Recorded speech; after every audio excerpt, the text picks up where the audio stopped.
Vamos então para essa sexta festa, que era a festa da expiação. Levítico 23, 27 a 29 diz assim: Mas aos 10 deste mês sétimo será o dia da expiação. Tereis santa convocação e afligireis a vossa alma. Trareis oferta queimada ao Senhor. Nesse mesmo dia, nenhuma obra fareis, porque é o dia da expiação, para fazer expiação por vós perante o Senhor vosso Deus. Porque toda alma que nesse dia se não afligir, será eliminada do seu povo. Então aqui nós temos a data do dia da expiação. A festa das trombetas começava no primeiro dia e durava uma semana. E quando chegava o 10º dia do sétimo mês, era então a festa do dia da expiação. Esta festa anual era uma festa de purificação e purificava o sumo sacerdote, o povo de Israel, as pessoas, e também o santuário passava por um processo de purificação. E é isso que eu quero que você entenda agora, que esta é a principal festa e nós vamos gastar mais tempo com ela. Você está lembrado de que quando um israelita pecava, ele tinha que vir até aqui, ao pátio do santuário, e aqui, na presença de um sacerdote, ele tinha que confessar o seu pecado. De acordo com o pecado, ele trazia a sua oferta, que podia ser um animal, podia ser uma pomba, podia ser uma rola, podia ser um carneiro, podia ser uma ovelha, um touro, Ele tinha que trazer o animal que a lei estipulava. Para cada tipo de pecado, tinha um animal. Ele colocava então a mão sobre a cabeça desse animal e ele confessava na presença do sacerdote o seu pecado.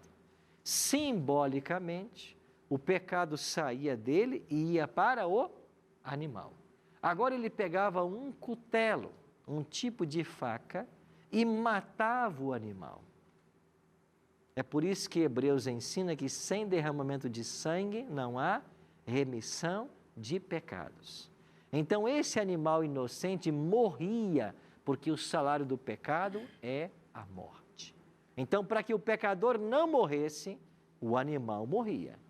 E quando o israelita passava por essa cerimônia, ele estava consciente de que esse animal morto estava apontando para o Messias, que um dia viria para resgatá-lo do seu pecado.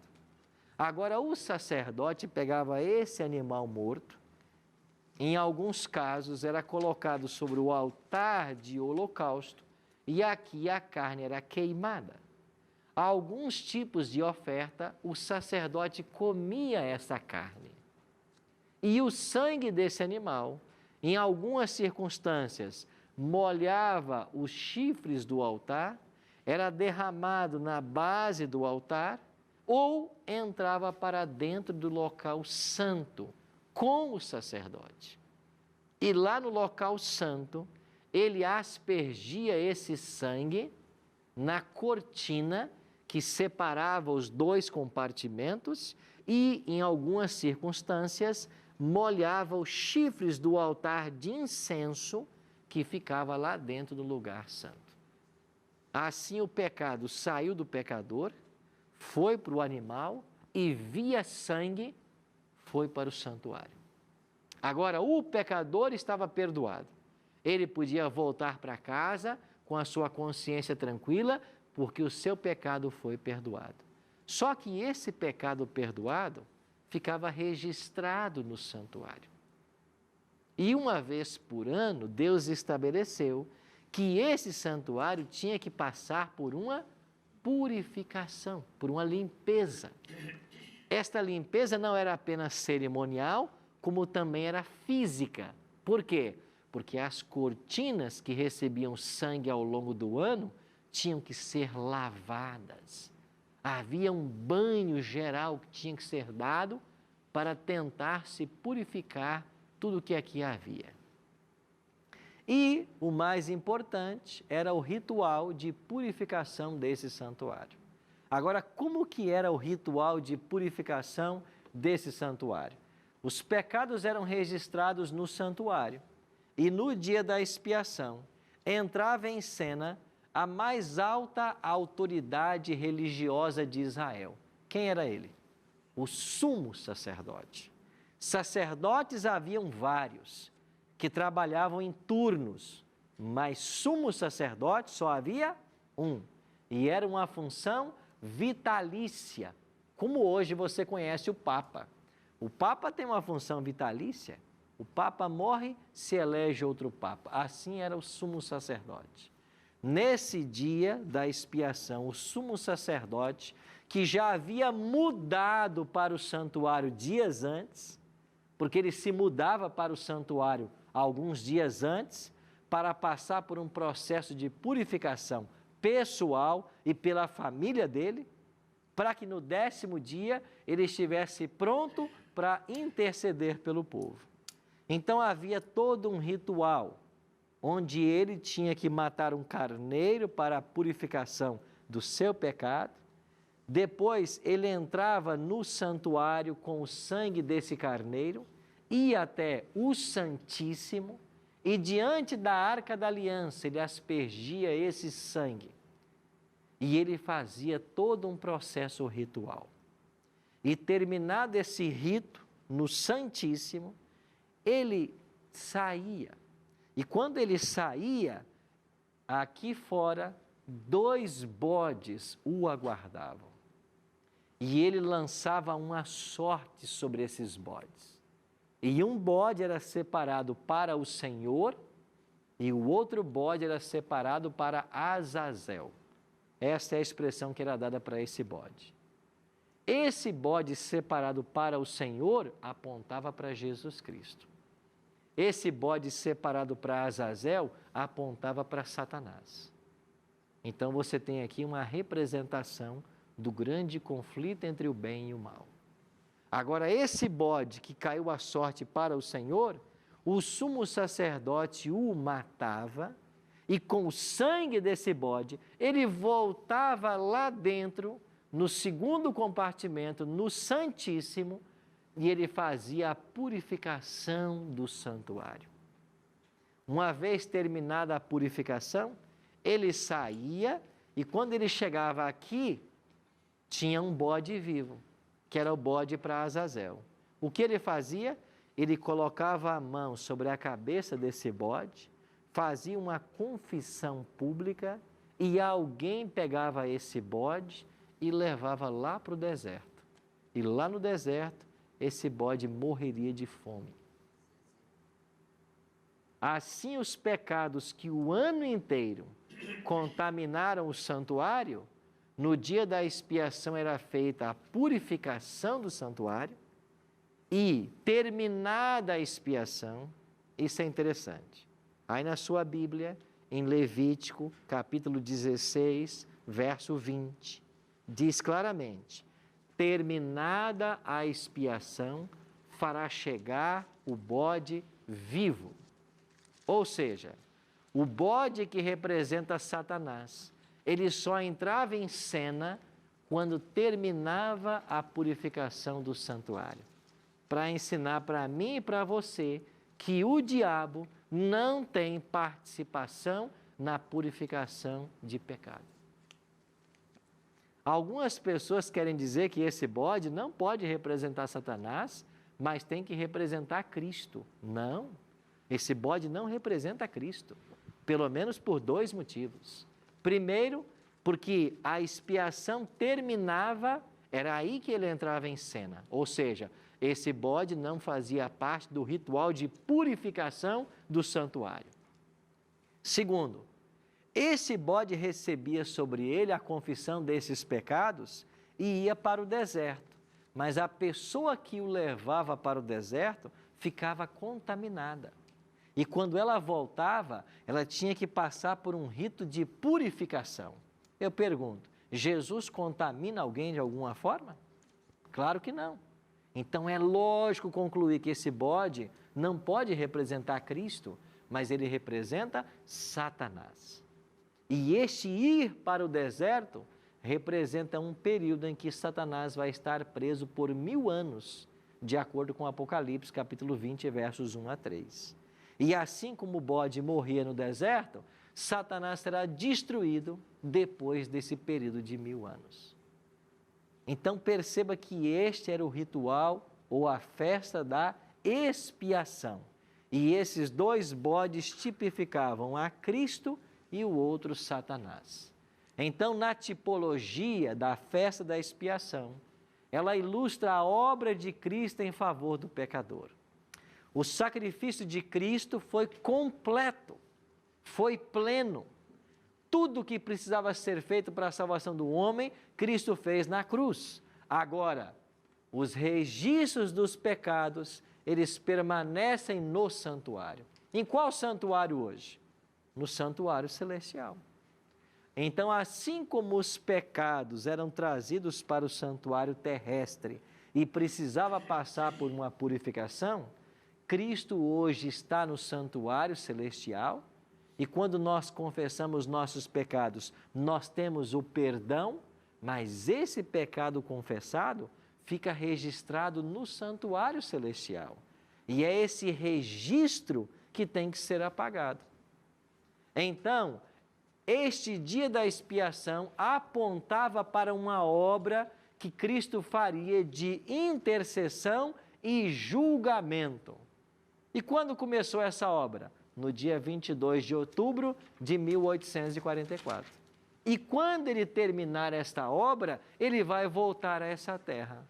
Porque assim como o sumo sacerdote, terminada a expiação, ele saía do santuário e abençoava o povo, e o povo estava perdoado de todos os pecados cometidos naquele ano, quando Cristo terminar sua obra no santuário celestial, ele vai deixar o santuário e vai vir à terra para abençoar o seu povo e para levar o seu povo para o céu, como ele prometeu em Apocalipse, em João 14, 1 a 3. Aí eu pergunto para você, então alguém que já morreu já foi para o céu?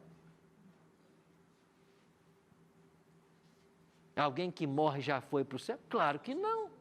Porque se ele vai voltar para buscar os salvos, ninguém foi para o céu. Mas pastor, eu aprendi na minha igreja que quando a gente morre, se está salvo, já vai para o céu. Você aprendeu uma mentira. Porque isso não é bíblico. Porque se quem está salvo vai para o céu, Jesus volta para quê?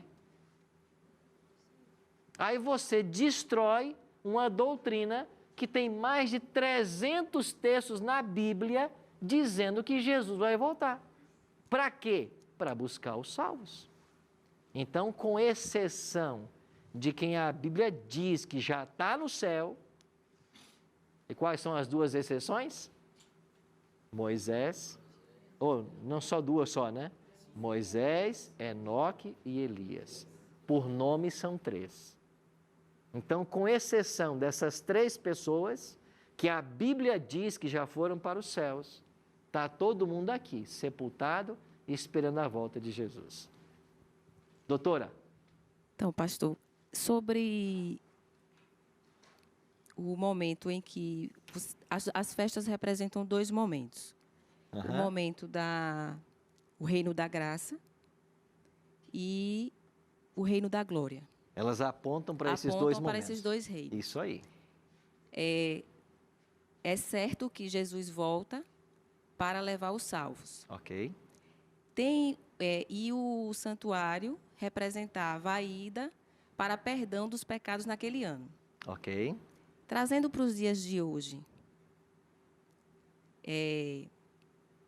o cristão peca todo ano. O não cristão também peca todo ano. Enfim, nós pecamos todos os anos. Encontrando o reino da graça, em algum momento da minha história ou da trajetória de qualquer um, o que é que eu posso fazer para construir uma vida em direção à glória? Porque eu não posso viver todo ano renovando os meus pecados e entregando para a graça. Eu tenho que, ou eu devo, ou eu quero, ou será importante para mim, em algum momento eu ter a noção de que eu preciso construir, não para guardar o meu pedacinho do céu, não é por isso, mas até pela gratidão de estar sendo agraciada diariamente. Então, funciona assim. Se lá em Israel, as pessoas, quando pecavam, iam ao santuário, ou quando não tinha condições, lembra que eu falei que lá morriam 2 cordeiros todo dia, para quem não tinha condições de ir lá? Assim, o seu pecado era perdoado, e uma vez por ano, esse santuário tinha que ser purificado. Esse dia anual de expiação aponta para um único evento na história. Então, nós inauguramos no dia 22 de outubro de 1844, e no próximo bloco eu vou explicar por que dessa data. Nós inauguramos o grande dia escatológico da expiação, que começou lá e vai terminar quando Jesus voltar. Então, nós estamos no reino da graça, e todos os dias há graça, e haverá graça, enquanto Jesus estiver aonde? No santuário celestial. Quando ele deixar o santuário, ele vem para estabelecer o seu reino de glória. E ele vai buscar quem se preparou. Então, meu preparo hoje tem que ser diário. Eu tenho que dormir todo dia com a minha vida nas mãos do Senhor. Nós iremos para o intervalo e quando voltarmos, vamos entender por que 22 de outubro de 1844. Não saia daí, voltamos em alguns minutos.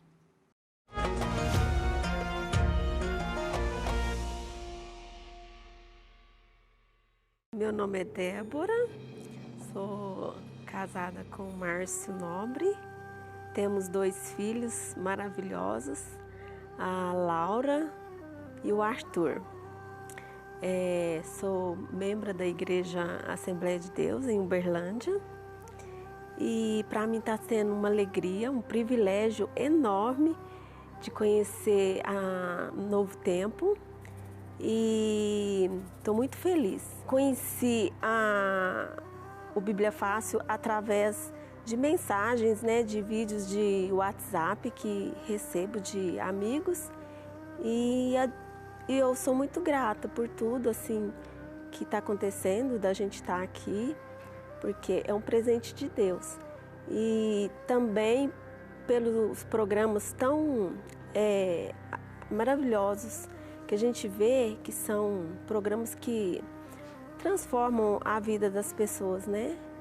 Meu nome é Simone Paes da Fraga, eu sou do Rio de Janeiro. Eu sou viúva do pai do meu único filho, que está no Recife, o amor da minha vida, Douglas Fraga Denis. Eu conheci a Novo Tempo numa busca de ouvir uma palavra na TV. Foi assim que eu descobri a Novo Tempo. Comecei a passar os canais, não me lembro quando foi, mais ou menos isso tem 1 ano e alguns meses. E todo programa que eu parava, bíblico, evangélico, eu não conseguia parar, eu queria ouvir algo diferente. E aí parei num programa, que eu não me lembro qual foi, acredito que tenha sido Sem Tabus ou Consultórios de Família. E fiquei muito tempo assistindo algumas programações, aí parei no Bíblia Fácil, Origens, eu fiquei apaixonada por Origens. E hoje, a minha sala é um altar de culto. Eu ali assisto os programas, eu oro, eu choro, eu louvo a Deus, eu aprendo. E estou muito feliz de ter sido convidada de estar aqui, conhecer esse povo que a gente vê pela televisão, e o que eu percebi aqui é que é a mesma coisa que eu vejo.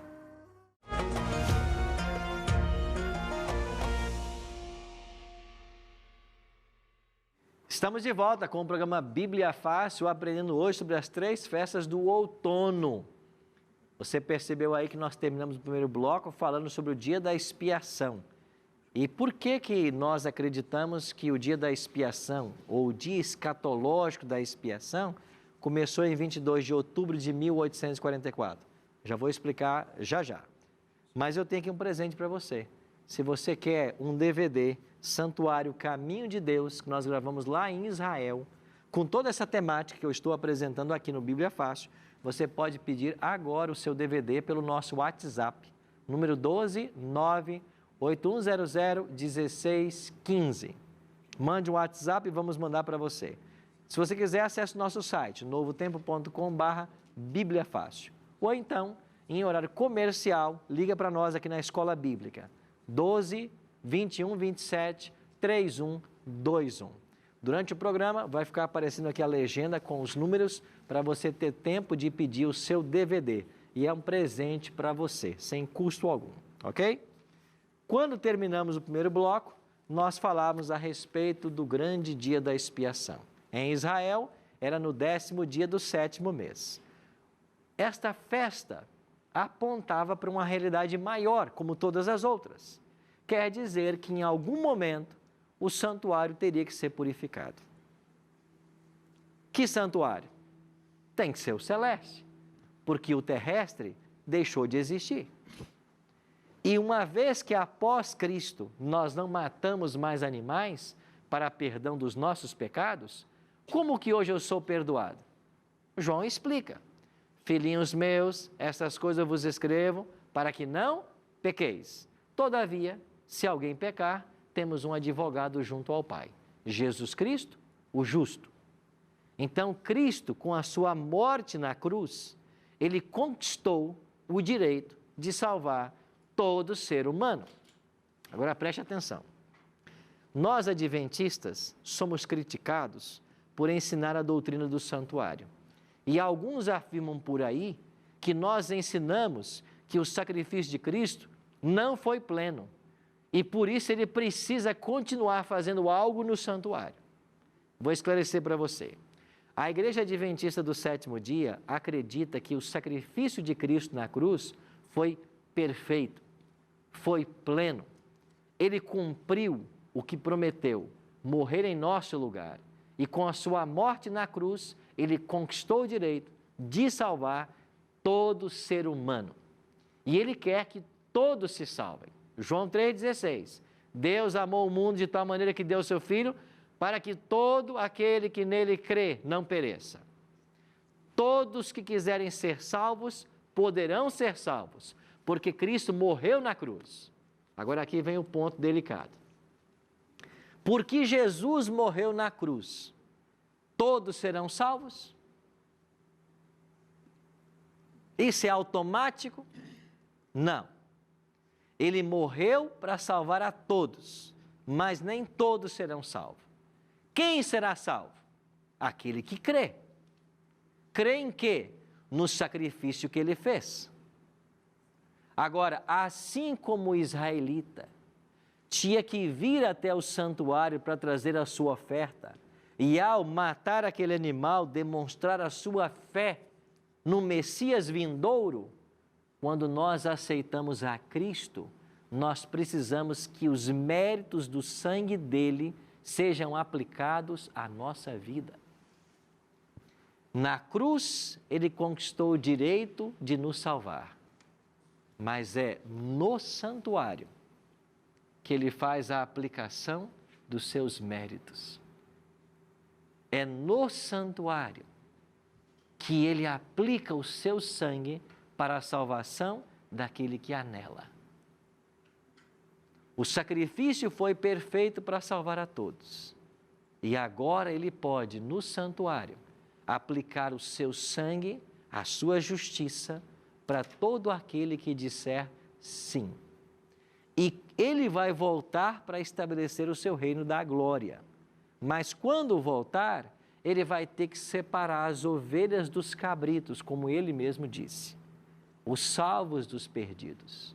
Agora, para ele saber quem é que está salvo e quem é que está perdido, ele tem que fazer uma análise.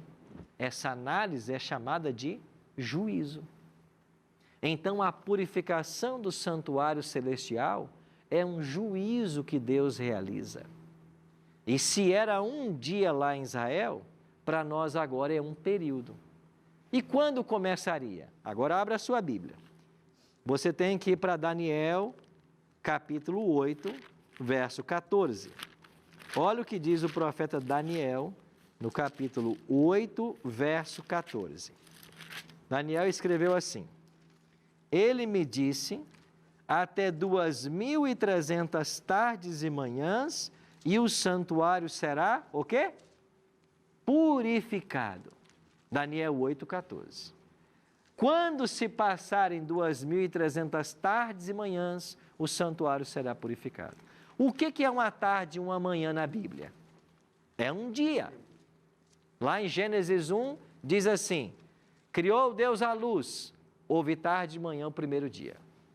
Criou Deus o sol, a lua e as estrelas, houve tarde e manhã o quarto dia. Criou Deus o homem e os animais, houve tarde e manhã o sexto dia. Então, tarde e manhã é uma expressão bíblica para um dia.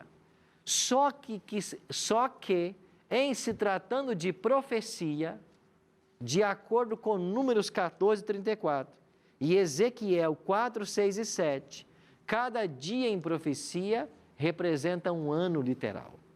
Então, Daniel 8, 14 está dizendo o seguinte: quando se passarem 2.300 anos literais, o santuário será purificado. Agora, para mim saber então quando Jesus começaria essa purificação do santuário celestial, no final do período, basta para mim uma coisa: saber quando ele começa. Porque se eu sei quando ele começa, eu conto 2.300 anos e chego na data da purificação. Aí a Bíblia, no capítulo 9 de Daniel, me dá a data, me dá o evento. Daniel 9, versículo 25. Sabe e entende, desde a saída da ordem para restaurar e para edificar Jerusalém, até ao ungido, ao príncipe, 7 semanas e 62 semanas, e as praças e as circunvalações se reedificarão, mas em tempos angustiosos. Daniel 9, 25 deu para mim o evento. Desde a saída da ordem para restaurar e edificar Jerusalém. Aí quando eu vou para o livro de Esdras, antes de Salmos aí, você tem aí o livro de Esdras, você vai encontrar aqui 3 decretos para restaurar e edificar Jerusalém. O primeiro deles aparece no primeiro capítulo, o decreto de Ciro, Esdras, capítulo 1. Se você for para o capítulo 6, tem aqui o segundo decreto. Esdras 6, o decreto de Dario. E se você for para Esdras, capítulo 7, você tem o terceiro decreto, decreto de Artaxerxes. Agora, eu tenho 3 decretos aqui no livro de Esdras. Qual deles eu vou usar? Eu tenho que usar o terceiro. Por que o terceiro? Porque os decretos eram cumulativos. Como que eu sei disso? Porque a Bíblia me dá essa informação em Esdras 6,14. Olha o que diz a Bíblia em Esdras 6,14.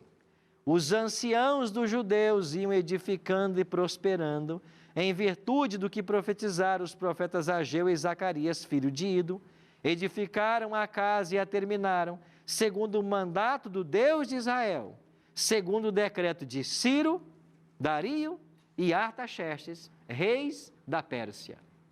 Então, Esdras 6,14 diz para mim que esses decretos foram acumulando um ao outro.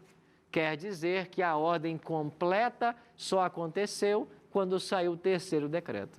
Agora, quando saiu o terceiro decreto, que é o de Artaxerxes? 457 a.C. Hoje essa data está provada matemática, arqueológica, astronomicamente, está provada. 457 a.C. Aí você viaja agora, a partir de 457 a.C., 2.300 anos. Você vai chegar em que ano? 1844. Agora você pega o dia da expiação lá em Israel, 10º dia do 7º mês, e transpõe para o calendário gregoriano. Você chega no 22 de outubro. Isso quer dizer que o dia da expiação em Israel apontava para um dia de juízo final. E esse dia do juízo começou no dia 22 de outubro de 1844. Nesse dia, Jesus começou a fazer o julgamento de todo ser humano. Isso quer dizer que ele começou lá pelos primeiros habitantes do planeta. E quando terminar esse juízo, ele volta. Ele deixa o santuário. E assim como o sumo sacerdote, terminada a expiação, saía do santuário para abençoar o povo, Cristo vai deixar o santuário para vir a essa terra buscar a todos nós. Isso quer dizer que há mais de 156 ou 157 anos, nós já estamos no juízo. Cada nome vai ser passado. E o que é que está sendo purificado no céu? O registro do nosso pecado. E finalmente, quando o registro for apagado, Deus vai declarar: esse aqui está salvo e esse aqui está condenado. Mas falta uma festa. Lembra que eram 7? Qual é a festa que falta?